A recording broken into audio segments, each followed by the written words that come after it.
Yang balik lagi di propaganda program sepak bola. Untuk Anda. Kali Kak, cerita konspirasi apa sih yang paling Alika suka? Wah, ini yang pernah kita bahas juga tuh. Apa tuh? Yang bukunya Hitler mati di Hitler mati di Garut itu yang paling disuka ya. Benar, Iya, atau Garut kota Illuminati. Tapi, hah? Benar. Lanjut. Oh, jadi emang konspirasi ini kan percaya gak percaya ya.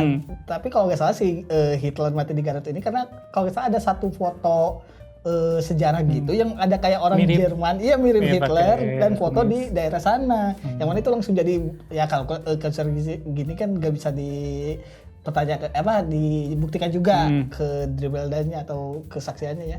Cuma ya menurut saya itu buat seru-seruan asik sih. Asik karena ya. siapa tahu Kayak emang lucu Hitler juga. yang asli atau yang dieksekusi di pas perang dunia itu yang palsu. Yang palsu. Yang aslinya kabur gitu. Iya, benar. Dan sampai sekarang ada anak cucu Hitler Wah. di Garut. Bayangkan. Nah yang di Garut itu namanya Dokter Poch. Dokter, kalau nggak salah. oke. Kalau loncat namanya Dokter Poci. Jadi ke Poci. Ngomong-ngomong soal kota Illuminati, ini tuh kan berkaitan dengan sebuah organisasi kan, Wow. namanya Freemason ya. Nah salah satu cerita konspirasi adalah Freemason yang katanya mengontrol dunia. Gila, dibalik bayang-bayang ya. Di balik bayang-bayang kita tuh sebenarnya kita tuh dikontrol oleh Freemason. Betul. Padahal mah ngapain mengontrol dunia? Karena 2 rakaat sebelum subuh itu lebih baik daripada dunia dan seisinya. Bayangkan. Itu lebih baik. Gak ada yang punya bateri. Kalau yang gak punya bateri bisa jadi kalah. Gue ibaratnya gue nggak bermateri, lawan orang yang bermateri, bisa jadi gue menang soal pemikiran gitu. Soal pemikiran. Aduh. Nah ternyata Kak, sepak bola itu berutang jasa besar pada Freemason. Wah, ada korelasinya ya. Ada korelasinya. Orang mah kan ngutangnya ke Home Credit, Ini mah ngutang sama Freemason. ini mah ngutang ke komunitas tukang batu. Oh, Nah, kenapa tukang batu? Karena sejarah Freemason akan dibahas oleh anggota Freemason. Saya free love saya. Bekas dong. Nah, Freemason secara umum adalah sebuah organisasi yang tadi tertutup dan rahasia, merupakan sebuah rahasia di dunia. Di dunia. Yang merupakan katanya organisasi persaudaraan tertua di dunia. Hanya anggotanya yang tahu dalaman organisasi ini. Oke. Nah, sejarahnya Freemason berawal dari kumpulan para tukang batu yang dalam bahasa Prancis berarti maçon atau yang macon lah di bahasanya. Nah, dan mereka ini terorganisir sejak abad pertengahan. Mereka ini lalu mengangkut anggota yang bukan tukang batu. Jadi awalnya tadi tukang batu, lalu merekrut yang lain. Sampai akhirnya organisasi ini menjadi besar dan menjadikan Grand Lodge sebagai pusat organisasi mereka, yaitu 1717 di London, Inggris. Saya jadi pertanyaannya kayak kenapa sih harus tukang batu gitu? Iya. Maksudnya kenapa nggak ilmuwan misalkan? Kan itu lebih make sense ya. Betul. Apa saya pikir kayaknya ya karena mereka tukang batu, jadi mereka kan tukang batu gede-gede tuh. Betul. Jadi mereka sambil ngetokin batu sambil ngobrol kayak Iya. bro dunia ini tuh gini ya kayak gitu. Dunia itu panah. Dunia itu panah ya. Gimana kalau kita mengontrol mereka? Tapi kan karena saking gak adanya kerjaan lain atau yang obrolan mereka sama erat mungkin Erat jadinya. sama tukang batu jadinya terkumpul lah. Kumpul ya. Nah Freemason ini tuh nggak ngantor. Jelas. mereka ini ngumpul di loji sebagai pusat kegiatan mereka. Kadang di lomi kalau mau makan bakso. Bakso yamin. Konon tujuan organisasi Freemason adalah membangun persaudaraan yang erat Oke. di antara anggotanya Kak, dan membangun pengertian bersama akan kebebasan berpikir dengan landasan moral yang luhur. Wah, mulia ya. Mulia. Visinya sama Kak, yaitu persaudaraan yang terikat darah tuh kayaknya nggak selalu bisa menghadirkan pengertian bersama. Oke. Kayak di keluarga saya aja kemarin tuh.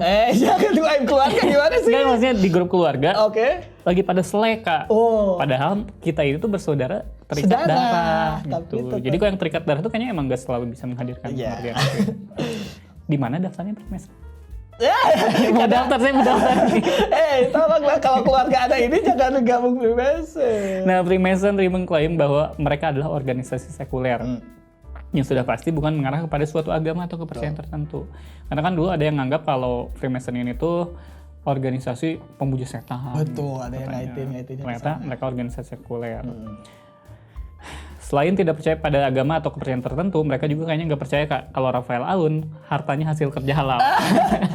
Mereka tiba-tiba kenapa kesana loh? Tapi karena adanya exposure dari budaya populer kayak bukunya Dan Brown yang Lost Symbol, Freemason ini seolah-olah dibuat sebagai konspirasi dunia. Nah, betul. Karena dianggap besar di Inggris juga nih, Freemason ini tentu memiliki andil di dalam atau berbagai bidang yang ada dilakukan masyarakat luas. Salah satunya sepak bola. Karena kan kita tahu sepak bola itu asalnya dari Inggris. Nah, menurut Ian Cobain, jurnalis senior Guardian pada 2018, member Freemason di seluruh dunia ini katanya mencapai sekitar 6 juta orang. Meskipun lebih banyak member Alfamart kayaknya tak pasti. 6 juta orang lebih banyak subscriber Raffi Ahmad deh. Iya benar. Nah, sekitar 200.000 orang itu berada di Inggris dan Wales. Jadi hampir sebagian besar beberapa persen di Inggris. Nah, di Inggris dan Wales saja terdapat 6.300 loji yang terdaftar. Nah, di beberapa tempat loji Freemason ini menyamar menjadi kuil atau pusat filsafat dan seni. Tidak jarang beberapa bangunan di Eropa adalah karya arsitek Freemason, bahkan banyak lah ya. Bahkan jejak-jejak Freemason bisa dijumpai di Indonesia berkat kedatangan orang-orang Belanda. Betul. Bahkan kan Monas pun Katanya part of itu ya. Karena eksistensinya sangat lama, tak heran Freemason menancapkan kukunya di berbagai bidang seperti politik, ekonomi, dan juga kesenian. Dan karena bagi orang Inggris sepak bola adalah agama, maka jangan heran sekarang ada pula loji sepak bola atau Football Lodge yang baru saja diresmikan di kota Southampton pada 2015 lalu. Terdapat dan itu terdaftar nomor 9921. Udah resmi lah ya. Pendirinya adalah David Lallana. Terdengar familiar karena ia adalah ayah dari Adam Lallana. Bukan dong, Adam Suseno beda lagi, itu Lallana aja. Nah, Adam Lallana ini terkenal sebagai pemain Liverpool ya. dan timnas Inggris. Nah, tapi sejauh mana sepak terjang Freemason terutama hubungannya dengan sepak bola, terutama di Inggris, kita jadi bertanya-tanya. Bertanya-tanya ya. Jadi si Freemason ini kan sudah merasa presiden di masyarakat Inggris ketimbang sepak bola. Karena mereka tuh kan udah ada dari abad ke-17. 17. Sementara sepak bola baru 19. Jadi lebih dulu Freemason. Jasa pertama anggota Freemason bagi sepak bola adalah peraturan dasar permainan sepak bola modern. Karena pada akhir 1863, para inisiator yang kini bertransformasi sebagai Asosiasi Sepak Bola Inggris atau FA memutuskan dengan apa yang kita kenal sekarang sebagai Laws of the Game. Betul. Di mana diputuskannya? Di gedung Freemason Tavern di London. Biasa. Gedung ini langsung diinisiasi oleh Loji Besar London atau pusatnya Freemason, Grand Lodge pada 1769. Gila. Dan pembukaan laga pertama sepak bola yang menerapkan aturan baru atau Laws of the Game pada 1864 dirayakan dengan cara bersulang atau toast, yang menurut situs resmi Loji Freemason Surrey ini adalah cara selebrasi yang Freemason banget. Jadi kok kita toast-toastan tuh itu Freemason sebenarnya. Nah, hubungan erat sepak bola dan Freemason juga dilihat dari penamaan beberapa perkumpulan loji mereka. Di antaranya adalah Anfield Lodge nomor 2215 dan Everton Lodge nomor 823. Tapi jangan salah, penggunaan nama Everton bagi loji ini bahkan lebih dulu dibanding berdirinya klub sepak bola Everton. Jadi emang ada dulu si loji Everton ini, baru ada klub Everton. Pada 1892 seorang anggota Freemason dan pengusaha bir lokal namanya John Howding membeli sepetak tanah di Anfield Road. Dan John Orrell dari John Orrell yang pada waktu itu juga dipakai sebagai lapangan klub Everton. Nah, ditenggarai karena pembelian ini memicu konflik di tubuh petinggi klub Everton yang mengakibatkan mereka meninggalkan Anfield dan pindah ke lapangan baru. Jadi ada yang nggak suka juga sebenarnya. Kemudian Holding dari 5 kawannya, yang 4 diantaranya mereka adalah anggota Freemason, mendirikan klub sendiri yang dinamai Everton Athletic. Tapi nama ini ditolak oleh peraturan FA yang tidak memperbolehkan ada 2 nama dalam satu kota. Holding pun memutuskan untuk menggunakan nama Liverpool Football Club. Jadi gitu yang mendirikannya Freemason, Kak. Liverpool itu adalah klub yang didirikan oleh 4 anggota tadi, betul.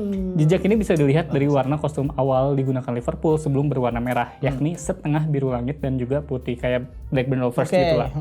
Jadi biru langit, putih. Kayak Brighton lah. Kayak Brighton. Kombinasi biru putih ini adalah simbol dari warna Freemason. Oh my god. Bahkan setelah kematian Holding, aroma Freemason di Liverpool FC ini masih kuat. Dari kurun waktu 1892 hingga pecahnya Perang Dunia I, sebanyak 15 dari 23 direktur klub tercatat sebagai anggota Freemason. Nah, tidak hanya Liverpool, keberadaan kesebelasan Manchester City tidak lepas juga dari anggota Freemason. Waktu itu di kota Manchester ada sebuah klub bernama Ardwick AFC. Sebelumnya bernama St. Mark AFC yang mengalami kebangkrutan. Nah, karena hal itulah petinggi klub menjualnya pada sekretaris klub namanya Joshua Fatby. Nah, yang juga waktu itu anggota Freemason di county setempat. Nah, Fatby kemudian menyetujui untuk menyelamatkan Ardwick dengan syarat mengganti warna kostum dari strip merah hitam menjadi atasan biru langit. Biru pucat dan celana putih, warna kebesaran dari Freemason. Jawabannya Manchester City banget.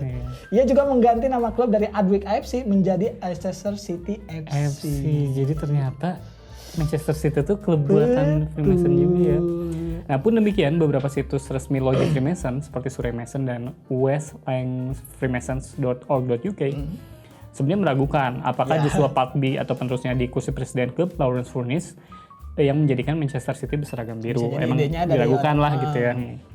Tapi pengaruh Freemason di Manchester City itu bisa dikatakan kuat. Karena pada 1965, 5 dari 6 direktur merupakan anggota Freemason. Saat itu mereka juga dilatih oleh sesama anggota Freemason, yaitu Joe Mercer, yang turut menyumbangkan gelar juara Inggris pertama bagi The Citizen. Zaman dulu ya. Nah, kiprah anggota organisasi ini juga tidak sebatas sebagai petinggi klub saja, bahkan hingga para pemainnya. Banyak pemain-pemain legendaris Inggris seperti Sir Stanley Matthews, yaitu peraih Ballon d'Or pertama, Dixie Dean, legenda Everton yang pernah mencetak 60 gol dalam semusim, dan juga Nat Leafhouse, legenda waktu itu Bolton Wanderers yang mencetak 30 gol dalam 33 caps 3 Lion. Nah, tidak hanya itu, beberapa pelatih tim nasional Inggris adalah anggota Freemason. Sir Alf Ramsey, pelatih timnas Inggris yang memenangkan Piala Dunia tadi 1966, ia tercatat sebagai anggota di Waltham Abbey Lodge nomor 2750 pada 1953. Jadi banyak loh. Banget ya. Terus ada lagi nama pelatih tadi ya, pelatih Leeds ada Don Revie. Terus ada juga pelatih West Ham yaitu Ron Greenwood, dia juga pernah melatih timnas Inggris dari 77 sampai 82. Keduanya juga tercatat sebagai anggota Freemason kan. Terlepas dari berbagai anggapan orang terhadap Freemason, fakta bahwa sepak bola, terutama sepak bola Inggris, punya hutang budi pada anggota Freemason ini tidak bisa dielakkan karena ternyata mereka punya sumbangsi yang sangat besar. Iya, pengaruhnya gede banget. Betul, berkat mereka eksistensi sepak bola dan juga eksistensi Liverpool, klub kesayangan kalian mungkin, Manchester City, kalau kalian mungkin belum ada, dan ataupun hal-hal yang berkaitan dengan sepak bola lainnya bisa kita nikmati hingga sekarang. Kan kalau Liverpool tidak ada, persaingan dengan Manchester United tidak ada. Tidak akan membuat Premier League sebesar ini juga. Iya, betul. Dan dan video ini akan diakhiri dengan fakta menarik. Jadi ada sebuah klub sepak bola akademi bernama Selsdon Junior FC yang didukung secara finansial oleh sebuah loji Freemason, yaitu Old Palace Lodge nomor 7173. Selsdon adalah tim akademi yang terkenal di Inggris karena kerap menelurkan pemain-pemain level top. Dan salah satu alumnus klub tersebut adalah Gareth Southgate yang sekarang menangani timnas Inggris. Makanya gak dipecat-pecat kali kan. Kembali ke awal lagi loh. Pelatih timnas Inggris itu adalah anggota Freemason. Wow, sungguh mind blowing. Tapi kan kalau dari sini ya kita menganggap bahwa ya udah Freemason teh anggota klub aja. Dan tadi sebenarnya visi misi komunitasnya juga bagus sebenarnya. Mungkin kalau di kita mah kayak pemuda Pancasila misalkan gitu kan. Mas lah gitu ya. Maksudnya ya mereka jadi negatif karena banyak konspirasi orang-orang yang membuat konspirasi tentang yang katanya mereka. Teh memuja setan. Betul, mengendalikan dunia. Itu tadi ya kayak pembahasan kita soal Freemason dan jasanya terhadap sepak bola. Nah, video ini tuh tayang di YouTube ligalaga.id. Jangan lupa untuk terus menyaksikan propaganda program sepak bola untuk Anda hanya di channel setiap hari Minggu pukul 8 malam. Saya Alika dan segenap kru yang bertugas undur diri. Wassalamualaikum warahmatullahi wabarakatuh. Salam olahraga. Salam 17. Apa di hidup Free Willy. Dari film hidup